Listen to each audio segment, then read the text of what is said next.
Welcome back to Namaste Node.js. This is another advanced episode in this series, and in this video, we are going to dive deep into Google's V8 JavaScript engine. You know that Google's V8 JavaScript engine is a very core part of Node.js, isn't it? In the previous episodes, we have seen that how Node.js basically works behind the scenes, how when we give the code, how it works behind the scenes, how it is executed by Node.js. But in this episode, we are going to dive even more deeper. We are going to see that what is the V8 engine architecture, what happens when you give your code to V8 engine. So how V8 engine works behind the scenes internally, that is what we are going to see in this video. And trust me, this is again going to be very advanced. So I would request you to please listen to me very carefully. This is an advanced episode. You'll have to take down notes while you are watching this video. Get your notebook and pen with you if you don't have already, and then listen to each and every word carefully with utmost attention. Okay, so let us start the journey of diving deep into V8. Are you ready or not? I would want you to be super ready and super careful while listening everything, because this is going to be very amazing. Okay, so let's get started, my dear friends. So now let us start with what we already know, right? From the previous episodes, you already know that we have Node.js with us. What is Node.js? Can you answer it now? If you can't answer what is Node.js right now, then you should go back and watch this whole series once again, right from episode 1. Okay, but don't worry, I know that you all know what Node.js is, so let us just move ahead with it. So this is Node.js, and we already know that there are two major components inside Node.js, which is the Google's V8 engine and libuv. And you know how they work in parallel and how they work together to make our code run fast and in an amazing non-blocking fashion. We know that already, right, from the previous episodes. And we have also seen that, okay, these are not the only two things which Node.js has. Node.js has a lot of libraries, modules, and a lot of other things, right? There are so many more things which Node.js has behind the scenes. But today, in this episode, we are going to specifically dive deep and talk about this portion, the V8 JS engine of which is developed by Google and maintained by Google till date today. Okay, so let's just dive deep into it and see what happens inside it. This is again going to be an advanced episode, so let us just start, and I just want your attention before you start watching anything further. Okay, so let's get started, my dear friends. Now, let me just tell you that, okay, you write some piece of JavaScript code. Okay, let me just draw and show it to you. Suppose you write some piece of JavaScript code. Suppose this is the code that you wrote. Okay, so suppose this is the code that you wrote. Now what happens? This code is given to the V8 engine. Suppose this code is given to the V8 engine. Okay, so let me just suppose, okay, this is the V8 engine. Now your code is given to V8 engine. Now what happens behind the scenes is what we are going to see. So the code is, what happens is you give it a code and you get the result out of it, right? That code is basically executed. So what happens in between? I'll just show it to you in form of diagrams. So there are several stages. I can call it as stages, or I can call it as steps, that happens when you give your code to V8 engine. So the first step or the first stage is known as parsing. Okay. Now listen to me very carefully. The first step, suppose you gave the code to V8 engine. This is your V8 engine below the line. This is your V8 engine. Now the first step that happens is parsing. So you gave your code.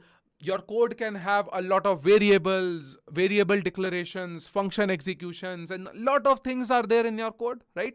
So what happens to your code is, the first step that happens inside this parsing stage is, okay, let's call this as A. Okay, these are stages, right? Let's say, okay, this is stage 1 or stage A. Now the first step that happens is known as lexical analysis. Okay, so there is a lexical analysis that happens with your code. Okay, what do you mean by lexical analysis is, see, the code that you gave in, right? The code that you gave in goes over here and lexical analysis happens. What is lexical analysis? That means the code that you gave in is broken down into tokens. Okay, the code that you give is broken down into tokens. Okay, so this is known as lexical tokens. Now you might ask, Akshay, what is tokens? Right? What do you mean by token?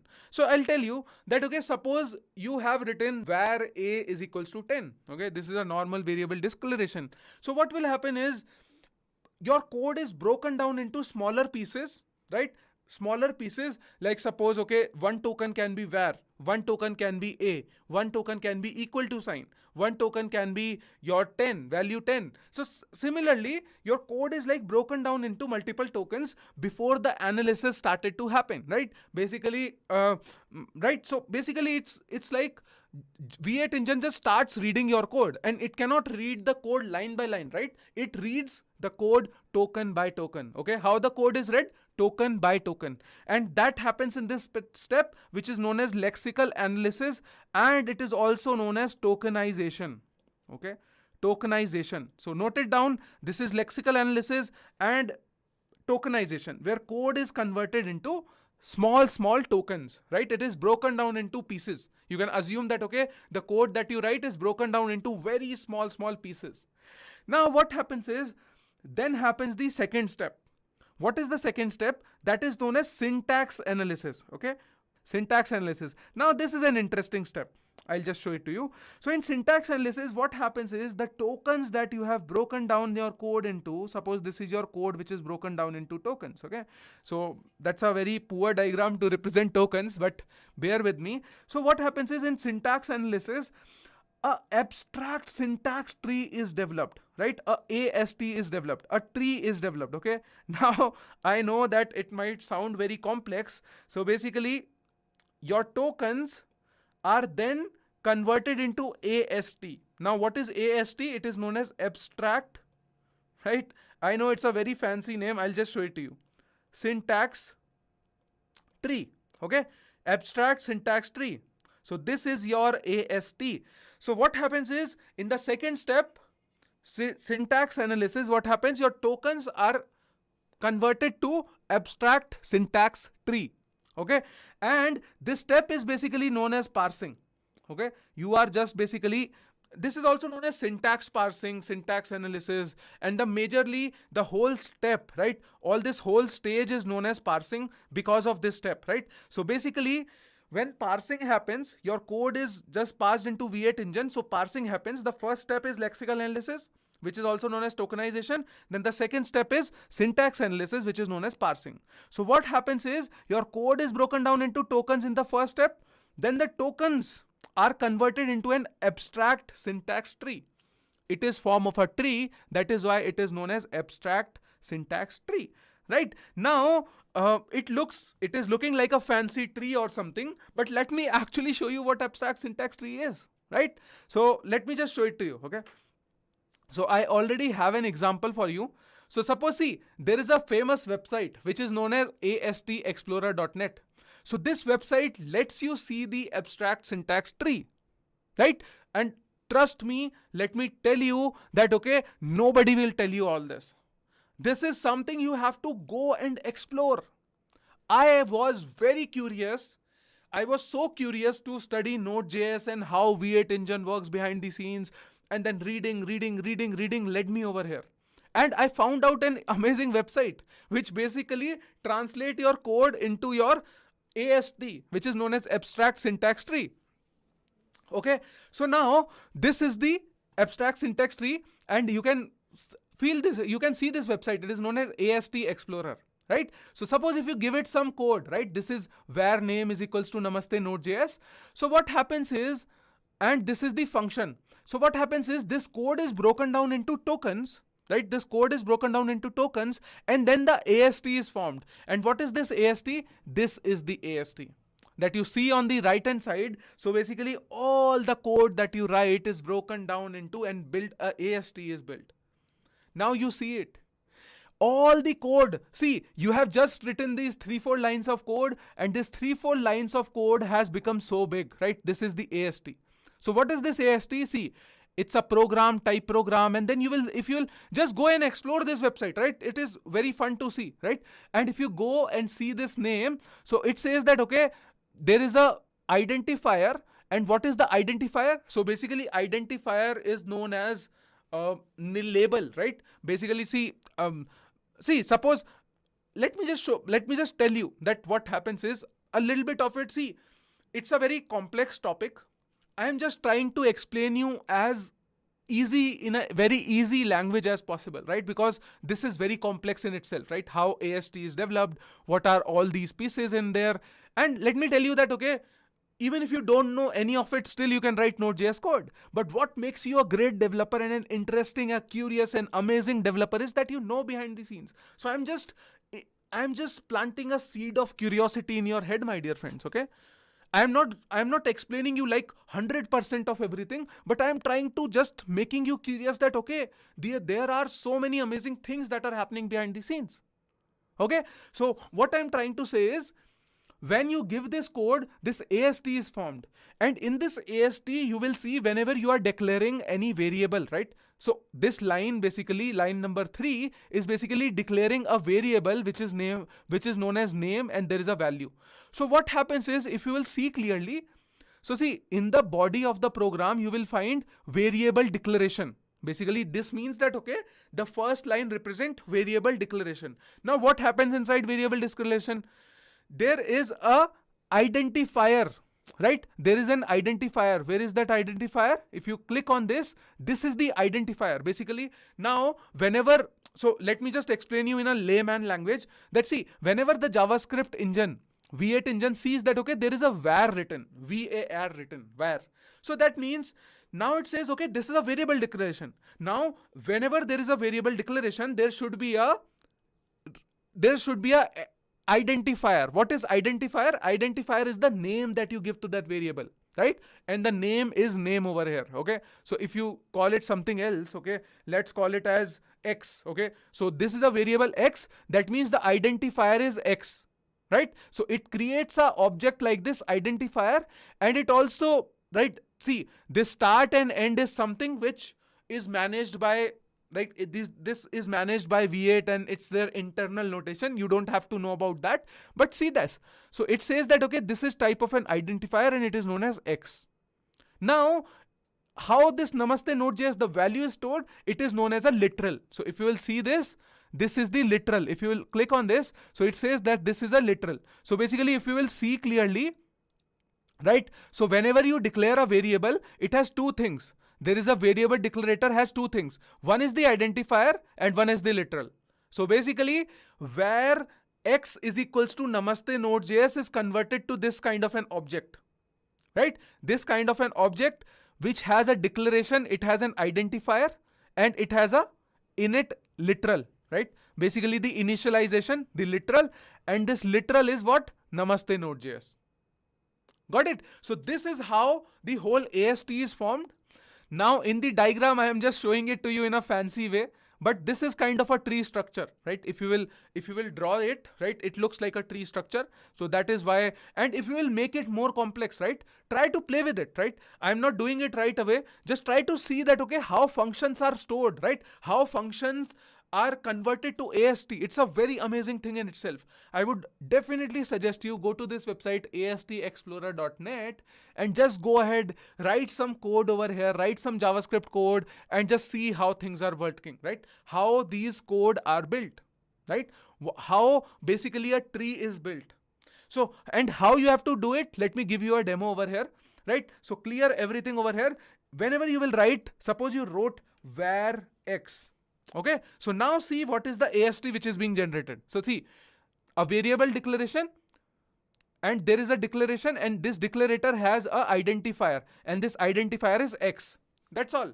And we have not initialized it. The initial value is null over here, isn't it? The initial value is null over here. As soon as I write equal to and some value, let's suppose if I write equal to, now see, there is an error. There is an error in our program. That is why it is giving me an error, unexpected token, right? Basically, it is not able to see. See, when JavaScript V8 engine is reading your code, it reads token by token. Okay. So now, if there is an unexpected token which is found, right? What is that unexpected token? JavaScript was expecting something after that equal to sign, right? We don't have it. That is why this is a syntax error. This is a syntax error. So, what do you mean by a syntax error? Do you know? Today I will tell you that why it is known as a syntax error. Why it is known as a syntax error? Because it is not able to generate an abstract syntax tree. When your code's abstract syntax tree cannot be generated, it throws a syntax error. This is your syntax error. Right? And now if I write 10 over here, so it generates your AST, and this AST now has a literal with the value 10 over here. Got it? So this is how code works. Try to write some code over here, play with that, and you will be amazed how V8 engine is just breaking it down into this kind of a tree. It's a tree data structure. That is why it is known as an abstract syntax tree. You can go and see the JSON version also. So this is kind of like a JSON thing, right? So in the JSON, it's kind of like a tree. And if we'll make it more complex, right? Suppose if there is a function inside a function inside a function, then what will happen is this tree will grow even further, right? This tree will become very complex, right? It can grow very complex. See, just one line of code is generating 34 lines of a tree. Think about like 100 lines of code. Suppose if you give it 100 lines of code, the tree will become very, very, very huge, right? That tree will become very huge. Okay, so this is what I want to say. And you know what? Try to give it a bigger program and then see how the tree looks. It will look very amazing. Okay. So this is what I wanted to say. Let me just move ahead now. So let me recap the parsing phase once again. So whenever you give any piece of code to JavaScript V8 engine, it goes through the first stage, which is known as parsing state. The parsing stage itself first do the lexical analysis. Code is broken down into tokens. Now this token is now what happens is syntax analysis happens of this token. Now this token is converted to a AST, right? What is an AST? Remember this is known as abstract syntax tree, right? In this step, and this abstract syntax tree is made. Okay, till now you understood, right? Let us just move ahead now. Once you have generated the AST, right? Once we have generated this AST, now we move on to, right? Now we move on to another step. Okay. I am just denoting it by a tree so that you remember it. This is your AST. Now we give this AST to an interpreter. Okay. It goes to the second step, which is known as interpreter. Interpreter.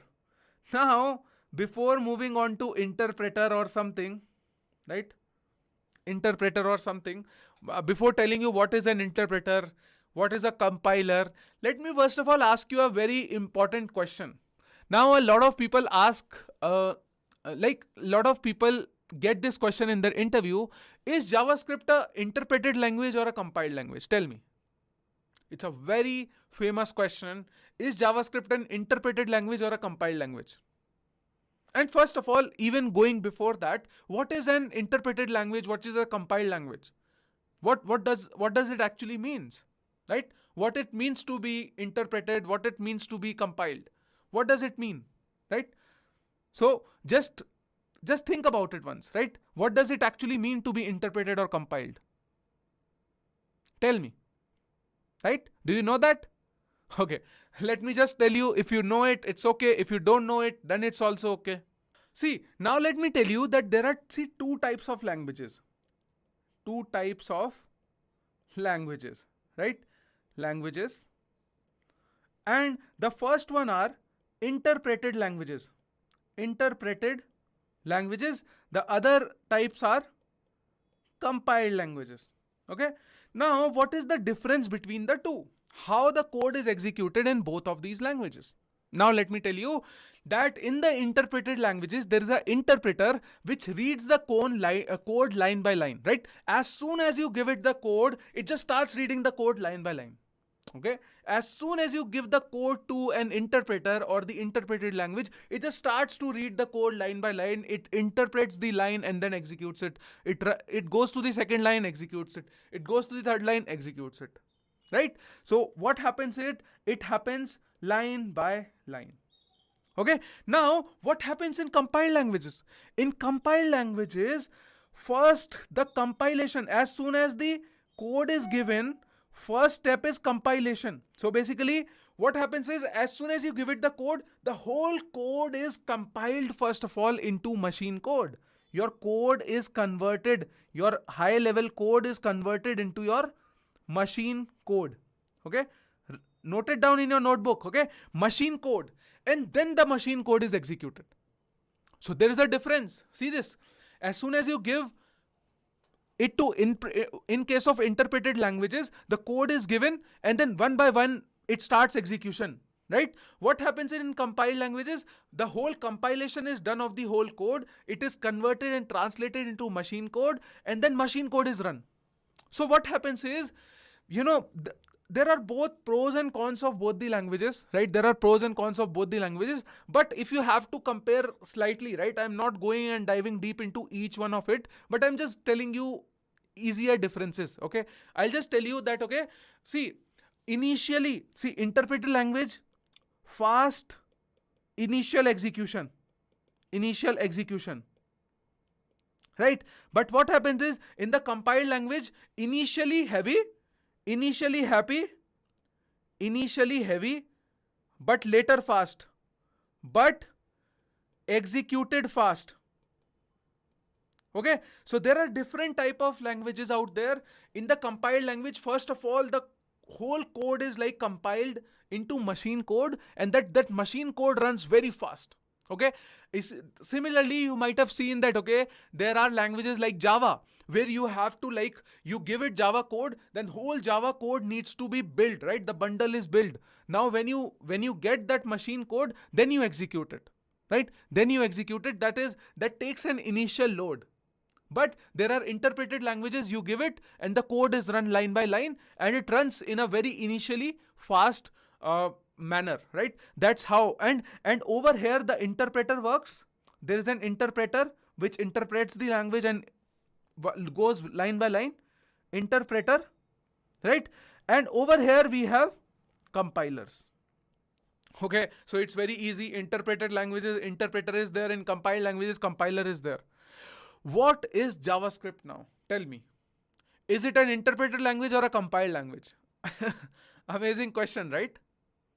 A lot of you might be thinking JavaScript is an interpreted language because the code runs line by line, isn't it? The code runs line by line. This is what you must be thinking. But let me tell you, my dear friends, out of these two types of languages, there is a third type also.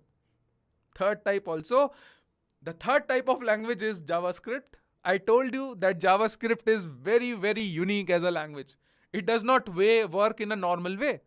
So what do I mean by that is that JavaScript is not an interpreted language, not a compiled language. JavaScript uses an interpreter plus compiler to work. JavaScript engine, V8 engine has an interpreter. It also has a compiler. It compiles also and it interprets also. Both of these things are there in JavaScript, and the compilation method in JavaScript is known as JIT compilation. JIT compilation. And what does it mean is just in time compilation. Just in time compilation. So JavaScript says that, okay, I am not interpreted, I am not compiled, I am a just in time compiled. Right? Amazing, right? What is just in time compiled? So there are many languages which are interpreted, purely interpreted, right? And those languages are people call them slow, right? Because interpreted languages are slow. Compiled languages take a lot of initial time to compile, but they are fast later on. Okay, but JavaScript is a mix of both worlds, which is known as just-in-time compilation, JIT compilation. Okay, now let me just show it to you how things work. till now we have, I think I have diverted from the topic, but what we were studying was we had this AST. Now what happens is this code is given to an interpreter. So now you understood, right? What is interpreter?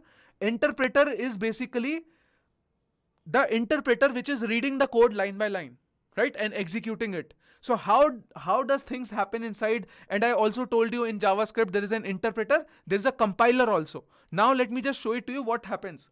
After you have this AST, you give it to interpreter, what happens? Let me just show it to you. Let me create a new page for now. Okay, I have a new page. So now we have this AST, right? And this AST is passed into an interpreter, right? Let me use another color to represent an interpreter. The name of the interpreter in Google's V8 engine is Ignition Interpreter. Okay, trust me, Google's V8 engine has such cool names of their interpreter and compiler. I just love it, right? This interpreter is known as Ignition Interpreter, right? Some sort of a, suppose it's an engine, right? V8 engine, and you ignite it, right? So that's how it has a ignition interpreter. Okay, so ignition interpreter. Okay, so we have this ignition interpreter. AST is passed into that ignition interpreter. Now the job of this ignition interpreter is to convert your code to bytecode, isn't it? Bytecode. So what happens is your code is basically taken, not the code basically. You take an AST, right? You give it an AST, abstract syntax tree. Now that abstract syntax tree is read by ignition interpreter and it is converted to bytecode. And once we have converted this AST to bytecode, finally what happens is execution happens. Execution of code, right? Basically your code is executed, right? This execution happens, right? What do you mean by execution? Basically whatever it needs to do. The bytecode is then executed in its own fashion, right? Now, whatever I am telling you from a high level view. Okay, so there are a lot of things happening behind the scenes. Okay, but if you have to understand it, just understand that, okay, this is your AST. This AST is passed into ignition interpreter. Now the ignition interpreter is converting your AST to the bytecode, and now this bytecode is finally executed, right? That's how the things work. But as I told you that JavaScript is just in time compiled, that means it has a interpreter as well as a compiler. Now, where does compiler comes into picture is compiler's job. Let me just tell you. First of all, let me tell you the cool name of compiler. The name of the cool compiler over here is Turbofan. Isn't it? Isn't it amazing name? There is a Turbofan compiler which works behind the scenes. Now, let me tell you an interesting story about JavaScript. Whenever you run your code, whenever you give your code, first of all, AST is converted, AST is built. Now that AST is given to ignition interpreter, now ignition interpreter starts reading the code line by line and starts converting it into bytecode. Right? That's how ignition interpreter works. Now, when ignition interpreter is doing its job, then what happens? It recognizes some code which is used a lot, right? Suppose there is a function which is used a lot. Suppose there is a variable which is used a lot. Suppose there is a piece of code which is used a lot. It identifies the portion of your code which is executed again and again. Basically, the code which is executed again and again, and then the ignition interpreter tries to give that code to Turbofan compiler so that we can compile and optimize that code so that whenever it runs next time, it just executes very, very fast. Now I know that was a long statement and you would have not understood it. Let me explain you slowly once again. Okay, what happens is you give your code AST is built. Now when AST is being processed by ignition interpreter, so it finds out the code which is repeated a lot. Suppose there is a portion of code which is run again and again, right? There is a chance of optimization in that code. So what happens is in that chance of optimization, it gives that portion of code, and we, you know what it is called? It is called as hot code, right? Basically hot code. So if there is a code which is hot, which can be compiled, so what happens is that is given to turbofan compiler, right? Now the turbofan compiler converts that code to optimized machine code. Optimized machine code. What is the job of compiler? I told you, right? What is the job of compiler? What is the job of compiler? I told you. So the job of compiler is to take the code, compile it, and then why after compilation the code becomes faster to run, right? So meanwhile some portion of the code is interpreted, then whatever the code can be optimized, we call it as hot code. That hot code is given to turbofan compiler. So that turbofan compiler then optimize it to machine level code, and after it is again executed, right? So let me just repeat it once again in a very fast fashion. So AST is formed from your code that you write, and then it goes to ignition interpreter. Most of the code, right? And a lot of code, it just interprets it and it runs line by line. It is converted to byte code and then finally executed. Bytecode and execution. But what happens is there is some portion of code which is reused, which is used a lot, and there are chances of optimization. So what it does is that code is given to turbofan compiler, and then with turbofan compiler, optimized machine code is built. Right? Optimized machine code is built, and then finally that optimized machine code is executed. Got it? Now this is how things work. This process is known as optimization also, right? This process is known as optimization also, right? Let me just use some other color to represent the name of that process. Okay, let me use a black color. This is also known as optimization, right? This portion is known as optimization. Now, let me just tell you, suppose if there is a function which you are calling again and again, what it will do is JavaScript will see that, okay, there is chance that I can improve it. I can compile that code and convert it to machine code so that it runs very fast again, right? And so that way your code is executed even faster, right? So basically the major drawback of interpreter was that it was not able to execute the code that fast. But now suppose there are portions of code that needs to be executed that fast, and these are being executed again and again. It offloads that to turbofan compiler, and then compiler actually optimize that code, and then that machine code is read. Now, while in this process, there are chances that you might have to de-optimize the code also. What do you mean by de-optimization? Now listen to me very carefully. What happens is sometimes your code is also de-optimized, right? De-optimized. What do you mean by de-optimized? So this de-optimization is, now let me take an example and show it to you. It's a very tricky concept to explain, right? So suppose in JavaScript, suppose you have let me just give you an example. Listen to me very carefully, otherwise you won't understand. Suppose you have a function sum, and that function sum takes a and b, and it calculates the sum of two numbers, right? Returns sum of two numbers, right? And this sum function is called again and again. It is called again and again. Now JavaScript sees that, okay, this function is a very hot piece of code, this function. Now turbofan compiler will take that sum function and it will optimize it. But while optimizing the code, turbofan makes assumptions. How? I'll tell you. Makes assumptions. Suppose you call the sum function with 10, 5. Suppose you called this sum function with two parameters 10 and 5. So what happens is turbofan compiler will assume that the value of a and b will be numbers, and it will optimize the code. So next time you make a call, suppose you make a call to sum 2 comma 3. So what happens is this will be running very fast, right?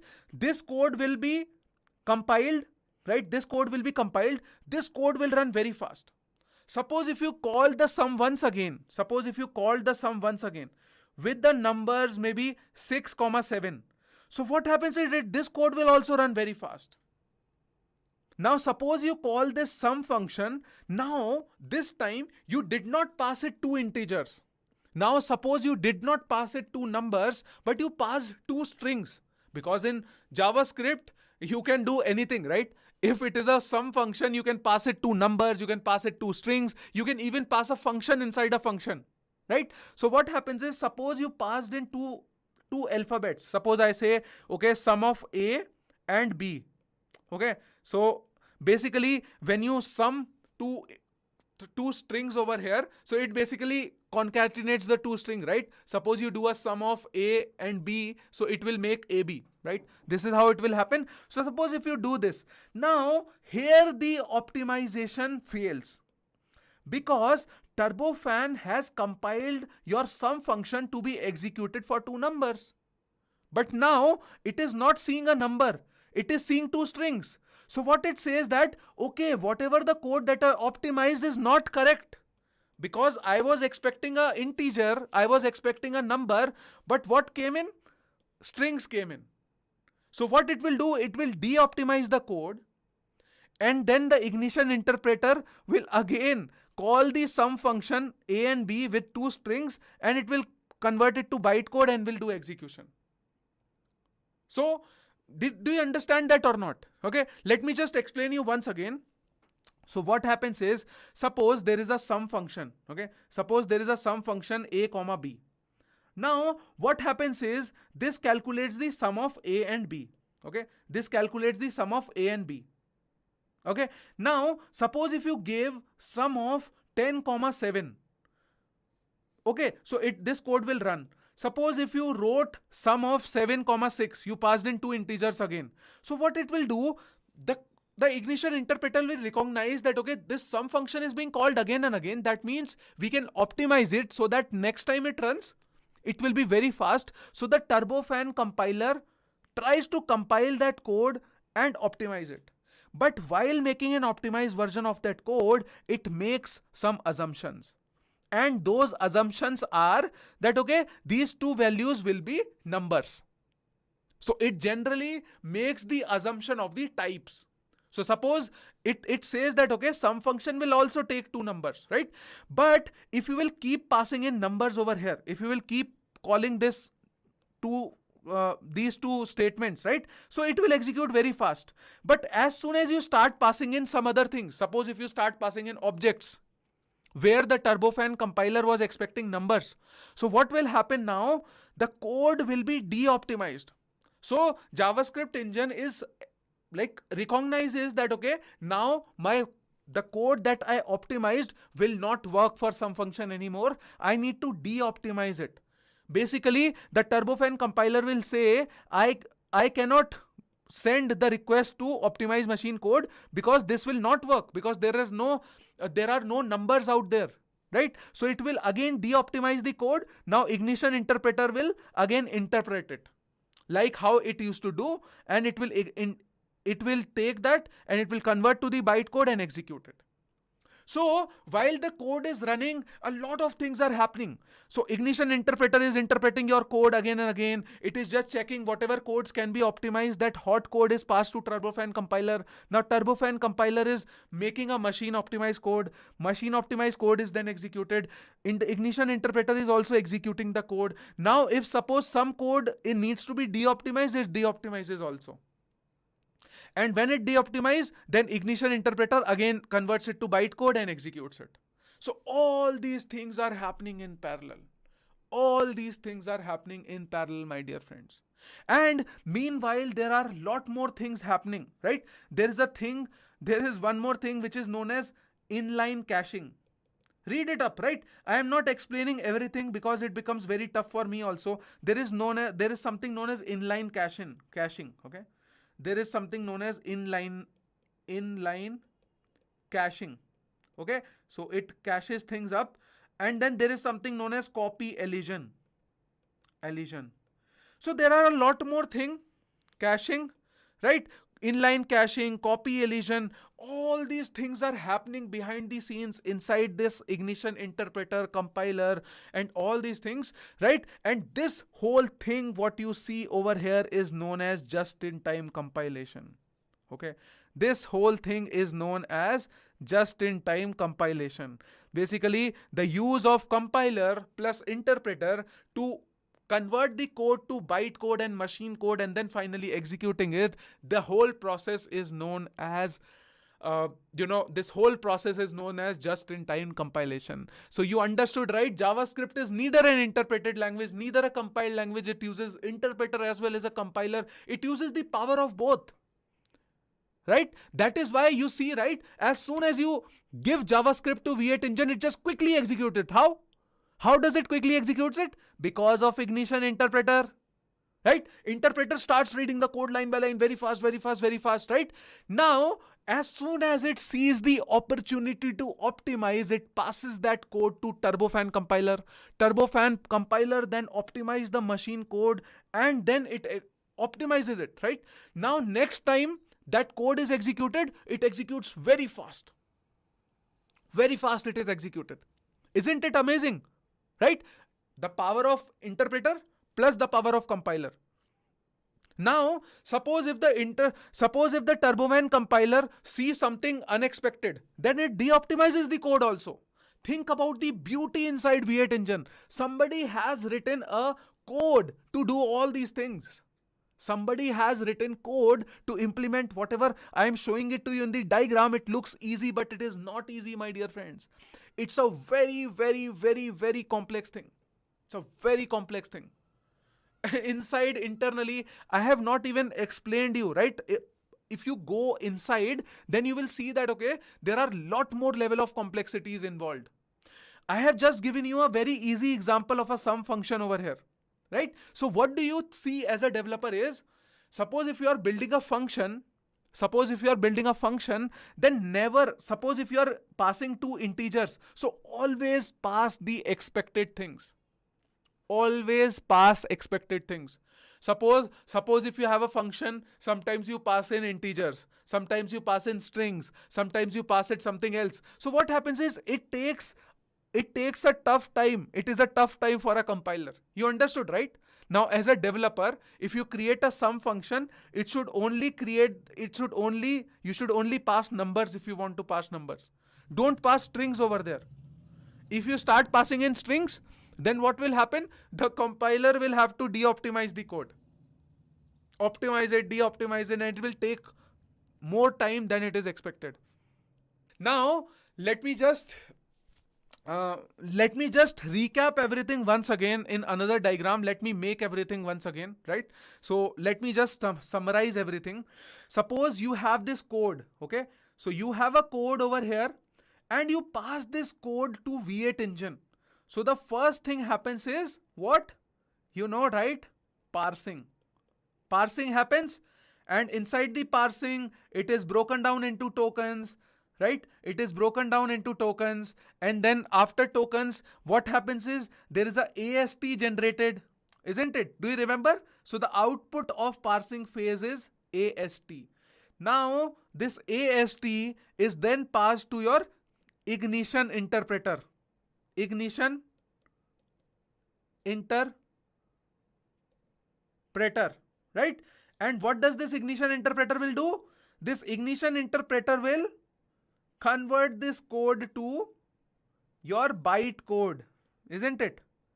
Bytecode, which is finally executed. This is execution. Okay, bytecode is finally executed. Now what happens is, in between of this ignition interpreter, if it finds the opportunity to optimize the code, what will it do? It will pass that to Turbofan compiler. Turbofan compiler. This step is over here known as optimization. Okay, and now what will turbofan compiler do? Turbofan compiler will compile this code and convert it to optimized machine code. Optimized machine code. What will happen to optimized machine code? It is finally executed. Now, there is one more step involved which is known as de-optimization, right? This step is known as de-optimization. Let me use some other color pen to highlight it. This is known as optimization. I am trying to make my diagram beautiful, and this is known as de-optimization. Okay, all these things are happening. Now, over here, de-optimization happens, and once the de-optimization happens, right? Once the de-optimization happens, what happens is ignition interpreter again converts it to bytecode, and then the code is executed. Now, all this is happening behind the scenes, right? Now, V8 engine also is doing one more important job, and that job is known as garbage collection. Do you know that? Do you remember? There is one more job of V8 engine that is known as garbage collection, right? So there is a garbage collector, there is a garbage collection. Garbage collection. This is a parallel job, right? There is a garbage collector, garbage collection. Okay, let me just make it a little more beautiful in the diagram so that, okay, so this is garbage collection. That is happening simultaneously, my dear friends. This garbage collection is happening simultaneously over here along with running the code, right? Ignition interpreter, turbofan compiler, and garbage collection is happening in parallel by V8 engine. Now, there are different type of garbage collection, which are garbage collectors, which are there in Chrome's V8 engine. The first one is known as Orinoco. Orinoco. Okay, so I told you, right? V8 engine has cool names of things. So just like it has ignition interpreter, turbofan compiler. So the garbage collector is known as Orinoco. There is one more garbage collector, right? Its name is oil pan. Okay, let me just write it properly. Okay, so let me make garbage collection even better. Sorry for my bad handwriting. Garbage collection. Okay, and now that garbage collector first is Orinoco, Orinoco. Orinoco. There is one more garbage collector which is known as oil fan, right? Oil pan. One is known as scavenger, right? And there is something known as, I don't remember the name actually, Mark Compact or MC something, right? MC garbage collector, right? Compact, some Mark Compact, I think, right? So these are the things which are happening inside garbage collection. This garbage collection is happening behind the scenes. There is an algorithm. There is known as mark and sweep algorithm. Mark and sweep algorithm, right? Mark and sweep algorithm which is running behind the scenes. There are so many things that happen V8 engine. Inside V8 engine, there is parsing going on, there is AST being converted, there is ignition interpreter, there is bytecode which is being generated, then it is executed. There is a optimization and de-optimization happening inside the turbofan compiler. And trust me, I love the names. This is ignition interpreter, there is turbofan compiler, there is Orinoco, oil fan, scavenger, something Mark Compact or something. I don't remember the name exactly, but there are different type of garbage collectors which are present over there. They are doing their own job. There is a different job of Orinoco. There is a different job of oil pan. There are new memory spaces which are being vacant. There are old memory spaces which are being cleared, and a lot of things are happening in garbage collection methods. There are different types of algorithms also. This is mark and sweep algorithm. There are more algorithms out there. Even while interpreting and compiling the code, there are caching happening. And if you will see how this code is compiled, then it's again a very big concept in itself. But in this video, my dear friends, my major motive was to, make you curious, make you understand that how beautiful V8 engine is. The code that you write where a is equals to 10, a lot of things are happening behind the scenes. Lot of things. That code is broken down into tokens, then those tokens are converted to AST, that AST goes to the interpreter converts it to bytecode, then bytecode is then executed. So many things are happening, and in between compiler is happening, in between garbage collection is happening. Whenever you run the code, there are so many things that your computer is doing, and it is doing everything in just fraction of seconds. Just doing it a fraction of seconds. That is why I just love JavaScript. I love how V8 engine works. It's very, very beautiful. Very beautiful, my dear friends. Read more about inline caching, how it happens, copy elision. Read more about all these jargons that I told you, right? All these things are very amazing and unique in themselves. This is how the whole V8 engine works, my dear friends. This is how the whole V8 engine works. Hope you would have understood it. Now let me show you some amazing things before we end this video, because I really want to show you, and I also want to give you some references and resources where you can go and read more about everything that I told you. Now a lot of people also ask me, Akshay, where do you read and where do you get all these knowledge? I'll tell you where I get this knowledge. Okay. So now if I go back to the browser, so I showed you astexplorer.net. Now I have opened few tabs over here. So the first tab is to show you that this is the V8 repository, Chrome's V8 repository.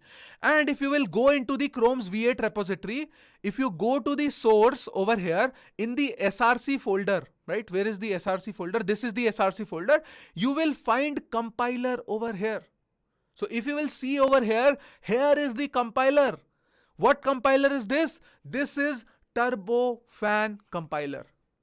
This is the Turbofan compiler. Let me also tell you, before Turbofan, there was a compiler which was known as Crankshaft, right? So now Crankshaft is not used anymore. There was a compiler which was known as Crankshaft. Okay, so let me write it down small. You can read about that also. Earlier there was a compiler which was known as Crankshaft. Okay. Now, so why I am telling you all this? Because see, I have this knowledge because I have read it, right? Crankshaft was removed. Now in latest versions of V8, Crankshaft is no longer used. The new compiler is Turbofan compiler. It has a different way of compiling things, right? So earlier, you know what used to happen? Earlier, there were different processes happening. But when we say, right, that Google is working on to making its JavaScript engine fast, this is what it is doing. It is trying to save even fraction of milliseconds if they can, by optimizing your code as much as you can, right?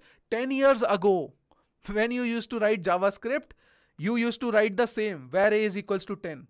Even today you write where a is equals to 10, but now the speed of execution, because of these such amazing V8 engine and JavaScript engines, is amazing. Earlier, 10 years back, the code where a is equals to 10, or any piece of JavaScript code used to run in the same way. The results were same, but the speed of execution have improved drastically, and all the credit goes to amazing JavaScript engine and amazing processing power of computers, right, in our new era. Earlier, people used to hate JavaScript because it was slow. Why it was slow? Because it was interpreting things. It was not compiled. There were so many issues. It was slow. But today, my dear friends, JavaScript is not the same that was 25 years earlier. In 1995, JavaScript was built, and the first JavaScript engine was built, which was built by the creator himself, right?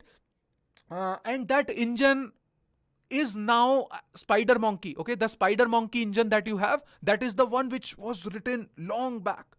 Since then, not just the language, but even the engines have evolved, and now we have a capability where JavaScript is very fast. It can be used in servers. Earlier, JavaScript, nobody thought that, okay, JavaScript was a very slow and a heavy language. Nobody knew that, okay, JavaScript can be run on a server also. But after Node.js, these things changed a lot, and JS engines have also made a significant impact in this industry. JS engines also made JavaScript language popular, and all these things are happening very fast inside it. Earlier, JavaScript was an interpreted language. Now it is just-in-time compiled language. Okay, let me tell you one more thing before I show you the code and everything, right? Now, I want to tell you one more thing that, okay, in this, whatever I taught you in this video, right? All this is V8 architecture. V8 architecture and V8 engine only. And let me tell you, my dear friends, I have personally just read about V8 engine, but these things happen very differently in other JS engines. Right? Suppose if there is a JS engine in JS engine SpiderMonkey, right? Things happen very differently. All the companies have written different type of things, but in a nutshell, things are very similar. Okay, in other JavaScript engines also, there will be an compiler, there will be an interpreter, but inside the algorithms, there might be a little different, right?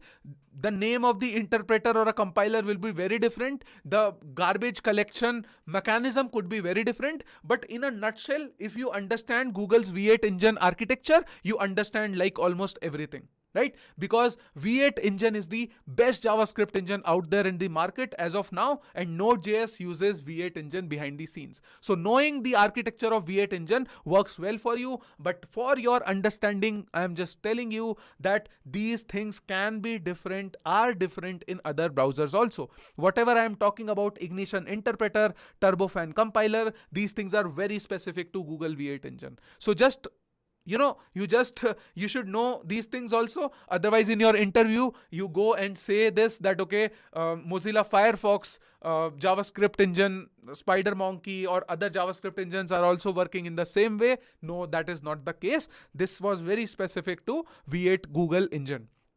Now, but at the end of the day, these are the things which are happening behind the scenes. Every JavaScript engine will convert your code, broke it down into tokens. Tokens are converted into AST, and after converting to AST, it is passed on to Ignition interpreter, bytecode, and optimization, de-optimization. All these things work behind the scenes. Okay, now let me just quickly go to code. I know that this video has already become long, but I was trying to make a short video about V8, but again, right, my deep dive videos just go a little more deeper and deeper. I have so much in my head that I wanted to give you as much as possible in a easiest format. If I start to go deep inside Turbofan compiler and how these optimized code work and internals of all this, it is much, much, much more complex than this. There is a whole team, very big tech team, which works on just improving this V8 engine. This V8 engine is just improving version by version. In each version, this V8 engine improves in itself, and our life as a developer is becoming easy. The browsers are becoming very fast. JavaScript is becoming very fast. Node is becoming very fast. And our ecosystem is becoming very fast. We can now use JavaScript in so many amazing places. And one of the major reason is because we have cool JavaScript engines like V8, and all this is open source, my dear friends.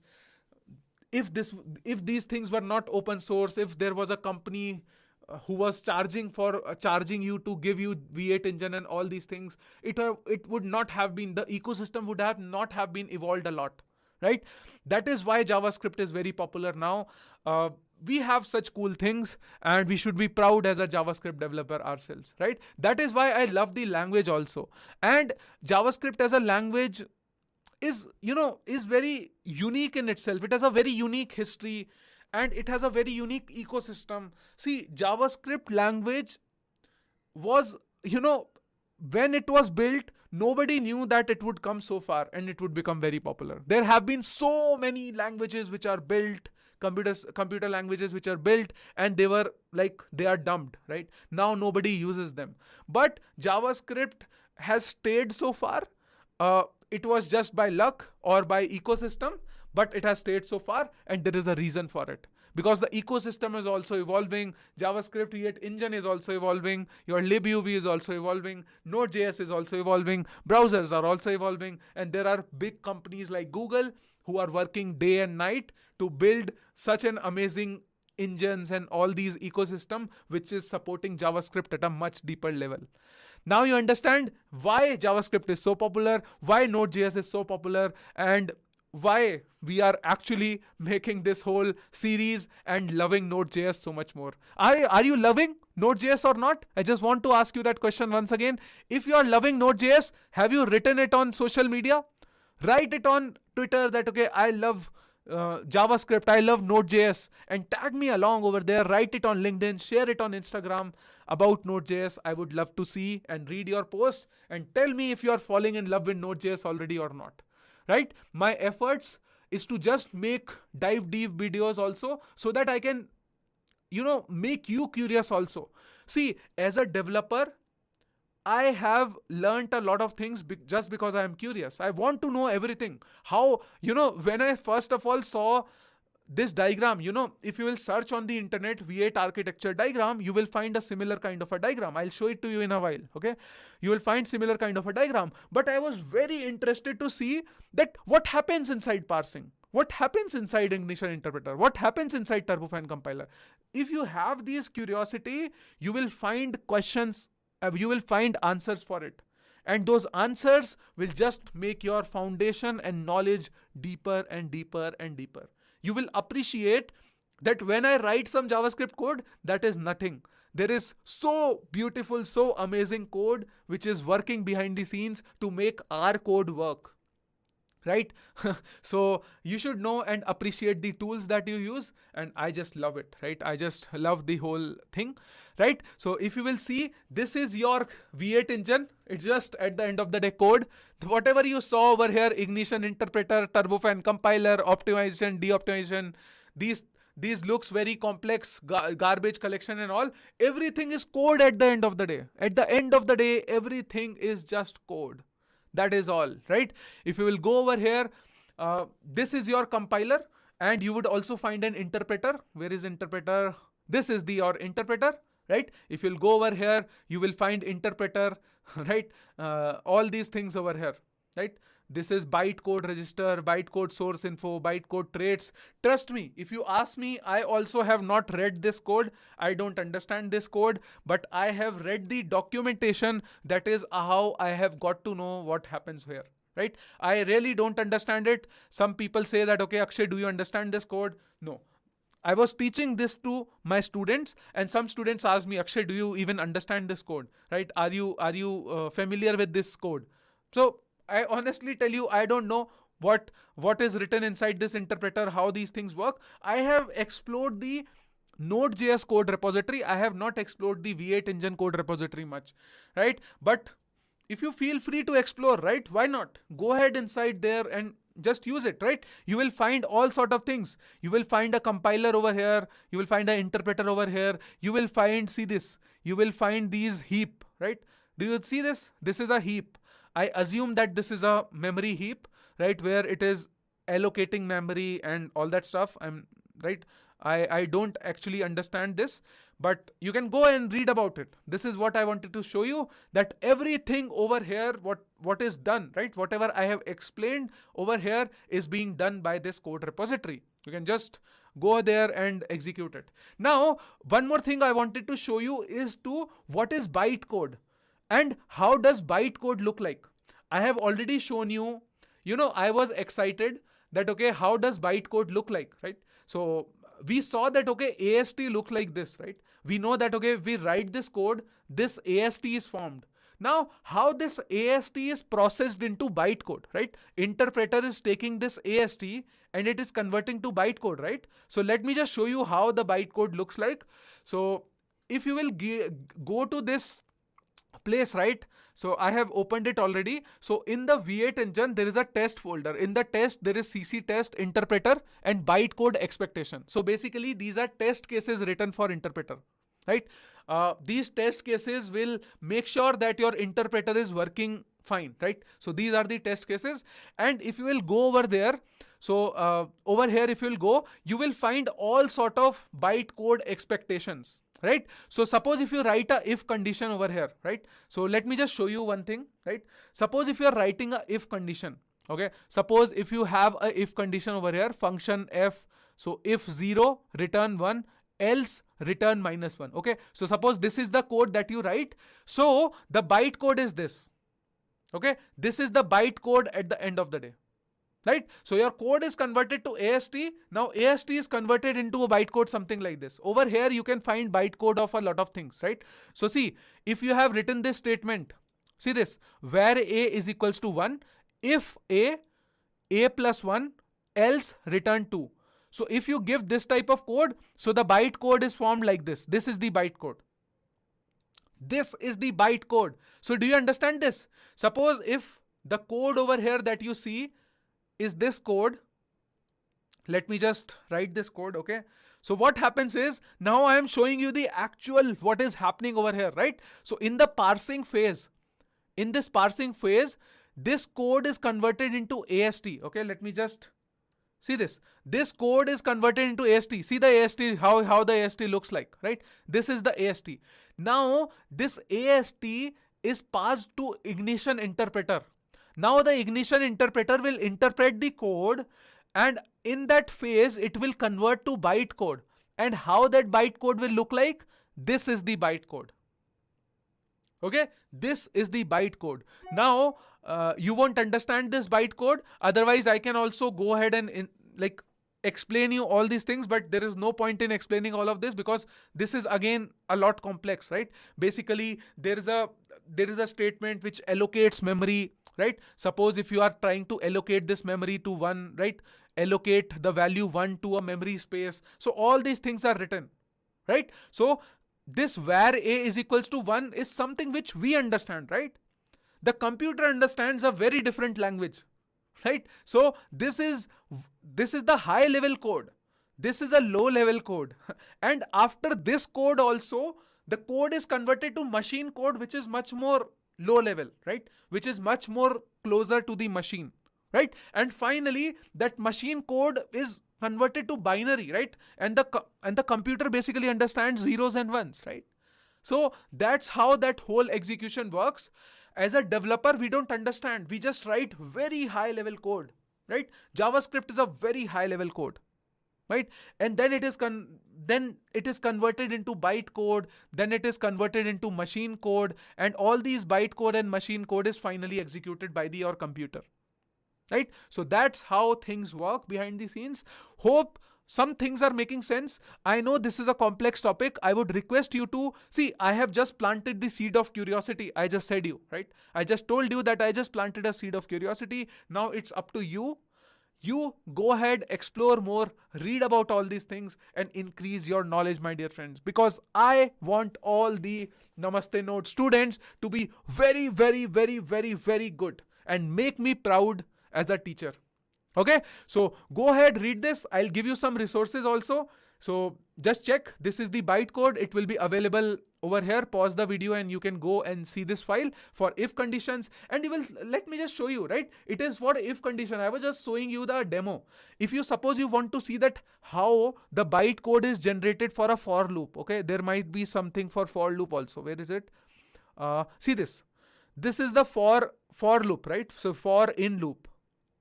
Right. So suppose if you have this loop for in, where is a for in? See, if you write for in p is null, right? So basically this is the bytecode. Similarly, if you will go over there, this is the bytecode.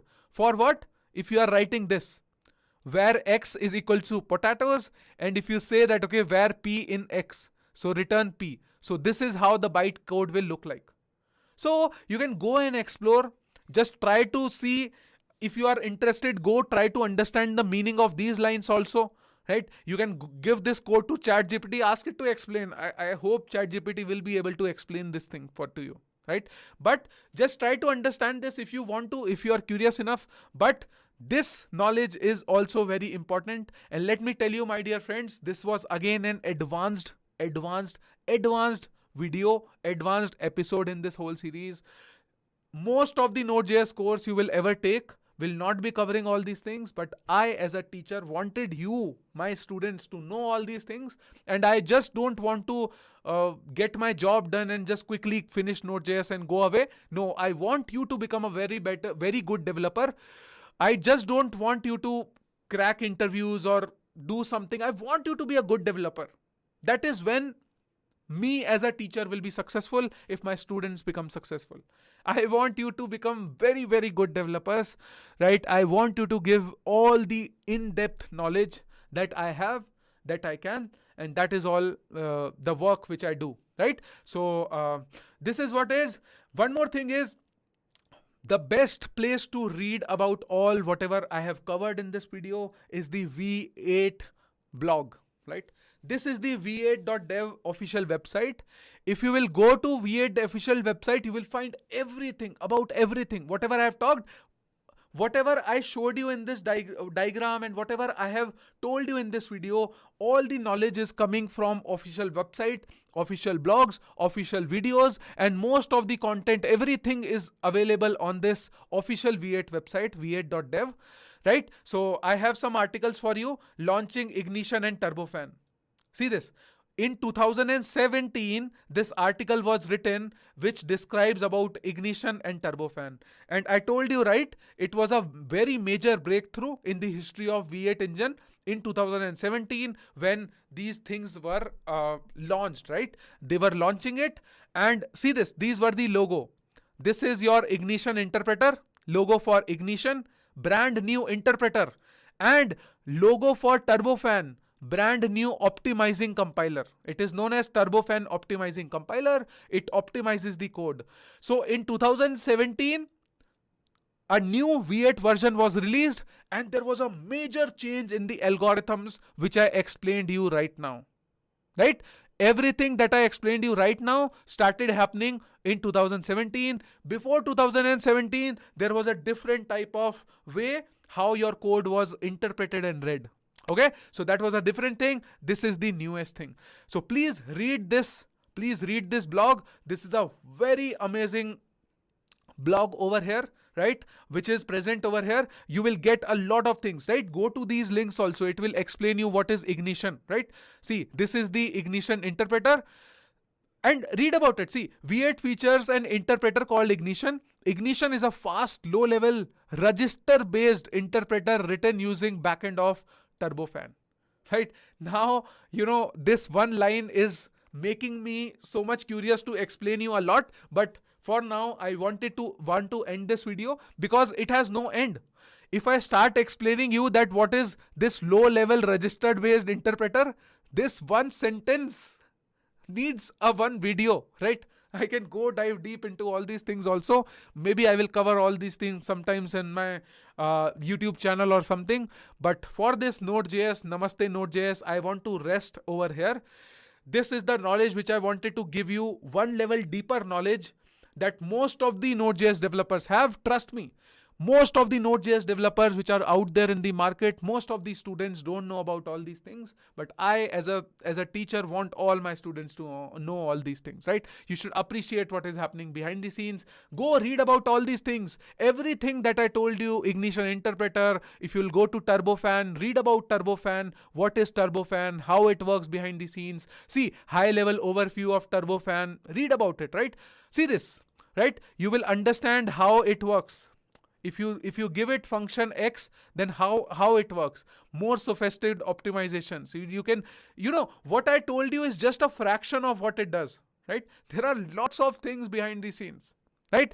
And then you can also read about other things, right? Firing up the Ignition interpreter, right? And how the Ignition interpreter is increasing the speed using just-in-time compilation. Read about this just-in-time compilation.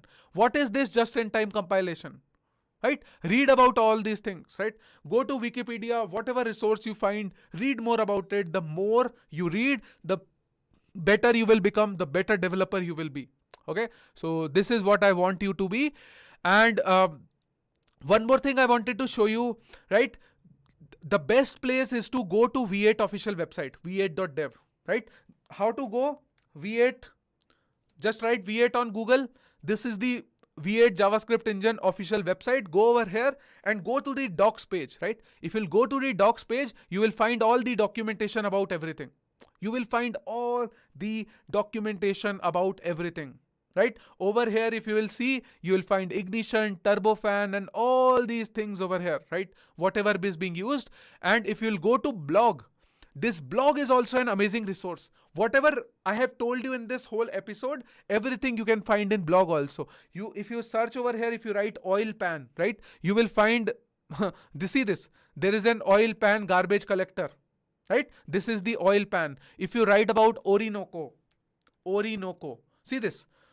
This is the Orinoco garbage collector. If you click on it, maybe, see this. The name is Trash Talk. Okay, Trash Talk, the Orinoco garbage collector. This was written. This blog was written in 2019, right? So just see this. If you will go and go and watch these videos. These videos are, this is a new V8 garbage collector. This Orinoco is such an amazing thing. Just go and read this blog. Go and try to watch this video. Peter Marshall explains it so well, that how Orinoco works behind the scenes. Why they brought in Orinoco in first place inside V8 engine. How it works behind the scenes. You will find all these things, right? So, see this. There is a major garbage collector. There is a minor garbage collector. So, the minor one is known as scavenger or something. It must be written over here somewhere, right? Is it? Minor. Major is known as, see, what I was telling was mark compact, full mark compact. Okay, this is the major garbage collector. There is a minor garbage collector also that is known as scavenger. See this, scavenging, right? So read about all these things. It's been a long time since I have read this. I also don't fully know about the internals of Orinoco right now.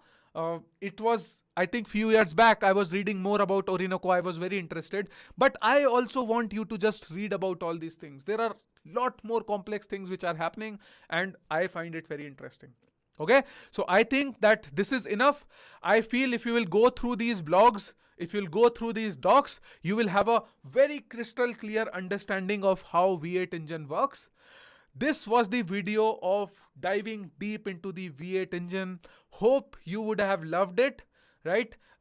Hope you would have loved it. If I go back to our original diagram, this is the whole Node.js, and Node.js internally works in an amazing way when you give it some code. And I, in this episode, told you how V8 engine works behind the scenes. Okay, in some other episode, in the next episode or in next few episodes, I will be diving deep into this libuv library also. It is also very, very, very, very amazing. In libuv library, you will find event loops, you will find a lot of queues, you will find how everything is working behind the scenes, how network calls are being processed, how non-blocking IO works. Everything will be covered in this libuv video. I am super excited to make libuv video also. I have explained you the overall high-level architecture of Node.js in previous episodes. In this episode, I covered V8. In the future episodes, I will cover libuv and a lot more amazing things. Hope you are enjoying this course. If you are enjoying this course, my dear friends, I would request you to please go ahead, go to social media, go to LinkedIn, Twitter. Please spread a word about us over there. That would be a huge help for us. Thank you so much for the people who have already posted about us. Do tag me. You can also share the knowledge that you have learned in this whole video in social media posts. That would help us also grow. Talk about Namaste Node.js to your friends, to your family, to your social media network. And please refer more students to us and tell them, because see, I put a lot of efforts in teaching all these things. These things take a lot of time to prepare all these content and to make all these things, to understand all these things and then put it in a very easy words for you, right? If you will go and try to read it yourself, it will take a lot of time to understand all these things. I have done that hard work for you, and I want you to become a very good developer. That is why I want to give you all the knowledge I have, right? It takes a lot of efforts. Please share about us to a lot more people, and that would mean a lot to us. Thank you so much for watching this video. See you in the next one. Till then, bye-bye. See you. Thank you again for watching it. Bye-bye.